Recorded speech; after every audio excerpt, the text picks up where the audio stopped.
CCN news में आज बातचीत करने के लिए हमारे साथ मौजूद हैं कांग्रेस के प्रदेश अध्यक्ष करण मेहरा जी, जिनके बहुत बड़ी जिम्मेदारी जिनके ऊपर है और आने वाली चुनौतियां किस तरह से हैं उनसे बातचीत करेंगे। आपका हमारे चैनल में स्वागत है सर। जी नमस्कार। सर, दुर्भाग्य से बागेश्वर में एक उपचुनाव की स्थिति पैदा हुई है। कितनी बड़ी चुनौती आप मानते हैं, किस तरह से कांग्रेस इसकी तैयारी कर रही है सर? देखिए, चुनौती तो है क्योंकि एक ऐसी पार्टी से मुकाबला है जो अपने झूठ को लगातार बेचने में पिछले 10 सालों से सक्सेसफुल है और ऊपर से सिंपैथी वाला कार्ड भी है।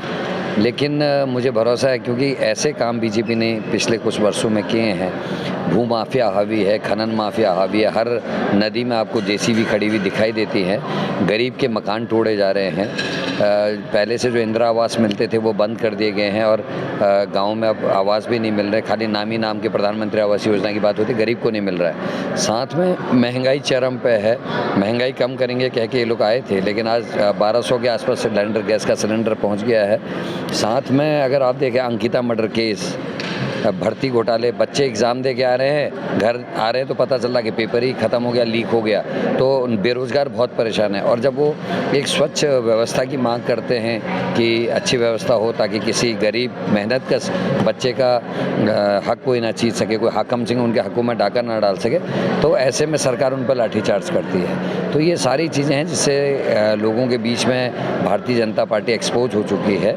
और आप आने वाले समय में देखिएगा लोग जो है इनको दंडित करने का काम करेंगे। प्रत्याशी चयन को लेकर किस तरह का मंथन चल रहा है सर? क्या प्रत्याशी कौन हो सकता है, ये दिमाग में कार्यकर्ताओं, पब्लिक के दिमाग, मतदाताओं के दिमाग में भी? देखिए, अभी हम लोग लोगों से राय मशवरा कर रहे हैं, सभी से राय जान रहे हैं और राय जानने के बाद ही इसमें कोई हम अंतिम निर्णय ले पाएंगे। पिछले चुनाव में हमने देखा था, आम चुनाव में आम आदमी पार्टी के प्रत्याशी तीसरे नंबर पर रहे थे, बसंत कुमार। यहाँ पर उन्होंने एक प्रस्ताव दिया है कांग्रेस को कि कांग्रेस मेरे लिए सीट छोड़े तो मैं बीजेपी को हरा दूंगा। क्या कहना है? देखिए, कांग्रेस सीट क्यों छोड़ेगी?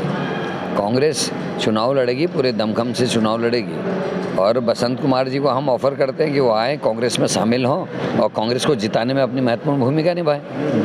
चर्चा ये भी थी सर, वो भी क्या कांग्रेस में शामिल हो सकते हैं? उन्होंने शायद अप्रोच की थी, ये क्या रहा, क्या संभावना उनकी है शामिल होने की? देखिए, अभी मेरी डायरेक्ट उनसे कोई बात नहीं, केवल एक बार स्वास्थ्य का हालचाल जाना था मैंने।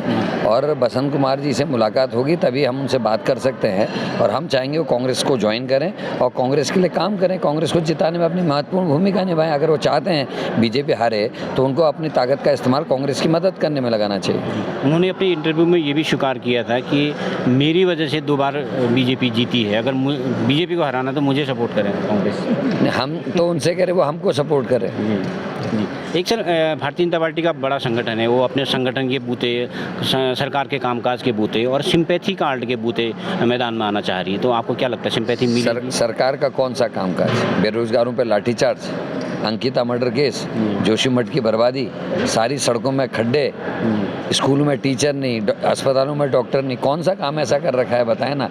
खनन माफियाओं को पनपा करने के अलावा भारतीय जनता पार्टी ने काम कौन सा किया है? एक सर, कांग्रेस पर ये आरोप लगता है कि संगठन उनका एकजुट नहीं है, गुटबाजी है, तो क्या इसका चुनाव पर क्या नकारात्मक कोई असर पड़ेगा? देखिए, नुकसान होता है। अभी हम कुछ लोगों को, आज मैंने चिन्हित किया है, हम कुछ लोगों को जल्दी ही पार्टी से बाहर करने का काम करेंगे। जो लोग अपनी हठधर्मिता में पार्टी से बड़ा खुद को समझते हैं, ऐसे लोगों की आवश्यकता हमको नहीं है। हम नए लोगों को लाएंगे, पढ़े लिखे लोगों को लाएंगे, जो किसी दूसरे के प्रभाव में आके कांग्रेस को नुकसान करने का सोच रहे हैं। ऐसे लोगों की आवश्यकता कांग्रेस को नहीं है। हम कम से काम चला लेंगे, लेकिन अच्छे पढ़े लिखे और सभ्य लोग चाहिए।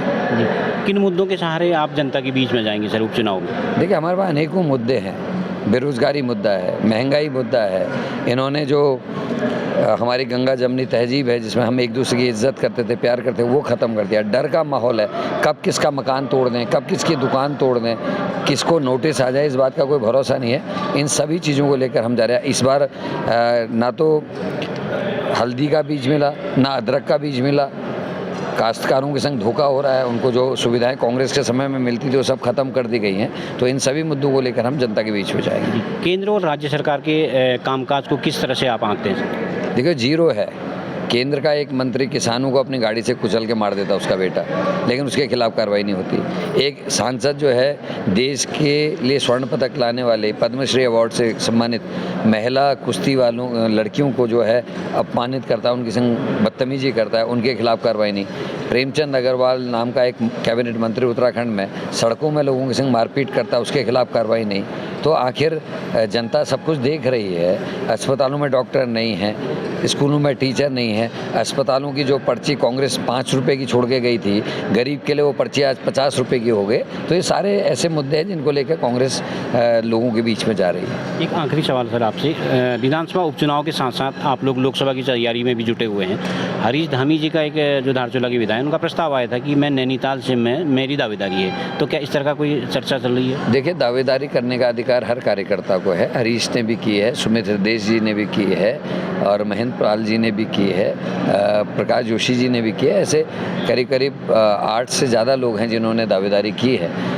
पार्टी संगठन तय करेगा, हाईकमान तय करेगा कि किसको लड़ाया जाए। थैंक यू सर, हमसे बातचीत करने के लिए आपने वक्त निकाला, बहुत बहुत धन्यवाद। Thank you very much. तो आप थे हमारे साथ कांग्रेस के प्रदेश अध्यक्ष करण मेहरा जी, जिनका स्पष्ट मानना है कि बागेश्वर के उपचुनाव को जीतने के बाद वो पूरी बागेश्वर के इतिहास को बदलेंगे और जो राजनीति है उसका इतिहास बदलने का काम करेंगे। CCN न्यूज़ के लिए मैं सुरेश पांडे।